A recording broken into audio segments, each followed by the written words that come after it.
কোটা পুনর্বহালের দাবিতে পূর্ণ দিবস কর্মবিরতি পালন করছেন রাবি অফিসার সমিতি। সকাল থেকে বুদ্ধিজীবী চত্বরে অবস্থান নিয়ে এই কর্মবিরতি পালন করছেন তারা।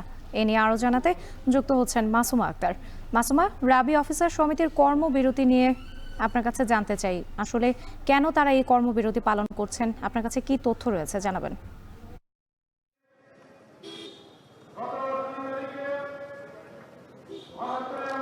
রাত্রে গেল সপ্তাহেও কিন্তু তাদের নিজস্ব সিদ্ধান্ত অনুযায়ী কর্মকর্তা কর্মচারী রাজশাহী বিশ্ববিদ্যালয়ে যারা রয়েছেন তারা কিন্তু তাদের প্রাতিষ্ঠানিক সুবিধা পোষ্য কোটা, যেটি গত 2 তারিখে ছাত্রদের আন্দোলনের মুখেই কিন্তু সেই পোষ্য কোটা বাতিল হয় এবং তারপর থেকে কিন্তু নিজেদের সিদ্ধান্তের মধ্য দিয়েই তারা ধারাবাহিকভাবে আন্দোলন করছেন এবং আজকে কিন্তু দ্বিতীয়বারের মতো গতকাল এবং আজকে কিন্তু দ্বিতীয় দফার যে তাদের পূর্ণ দিবস কর্মবিরতি সেটি কিন্তু পালন করছেন তারা।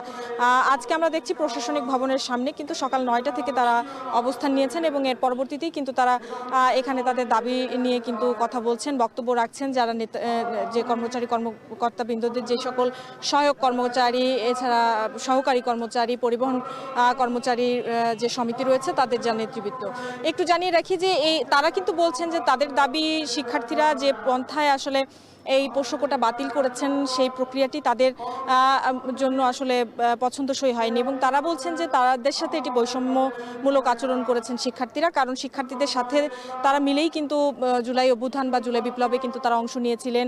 বাংলাদেশ থেকে সব ধরনের আসলে কোটা বিরোধী বা বৈষম্য বিরোধী যে আন্দোলন সেটি তারা করেছেন বরাবর শিক্ষার্থীদের পাশে দাঁড়িয়ে।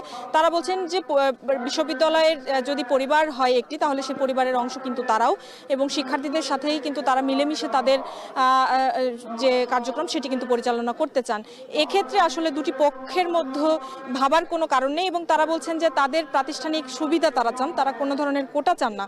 তারা বলছেন যে তাদের তাদের সন্তানরা আসলে প্রথম বর্ষে স্নাতকে ভর্তির ক্ষেত্রে যে শুধুমাত্র ন্যূনতম পাস মার্ক থাকলেই যেন তারা রাজশাহী বিশ্ববিদ্যালয়ে, যেটি বিগত সময়েও তারা পেয়েছেন যে সুবিধাটি, যে ভর্তির যে সুবিধাটি তাদের সন্তানদের জন্য ছিল, সেটি কিন্তু একেবারেই বাতিল ঘোষণা করা হয়েছে 2 তারিখ থেকে। কিন্তু এই কারণেই তারা বলছেন যে তারা লাগাতার আন্দোলন করবেন এবং তাদের দাবি দেওয়া সেটি যতক্ষণ পর্যন্ত না আদায় হচ্ছে ততক্ষণ পর্যন্ত তারা তাদের আন্দোলনটি কিন্তু চালিয়ে যাবেন বলেও কিন্তু জানা যাচ্ছে। এবং আজকে কিন্তু দ্বিতীয় দফার দ্বিতীয় দিনের মতো আসলে আজকে কিন্তু তাদের কর্মসূচি পূর্ণ দিবস যে কর্মবিরতি সেটি শেষ হচ্ছে। তবে এখানকার যারা কর্মকর্তা কর্মচারী নেতা রয়েছেন তারা বলছেন আগামীকাল তারা নিজেদের মধ্যে আবারও বৈঠকে বসবেন এবং এর পরবর্তীতে তারা কি করবেন বা জোরালো কোনো কর্মসূচিতে যাবেন কিনা সেটিও তারা ঘোষণা করবেন।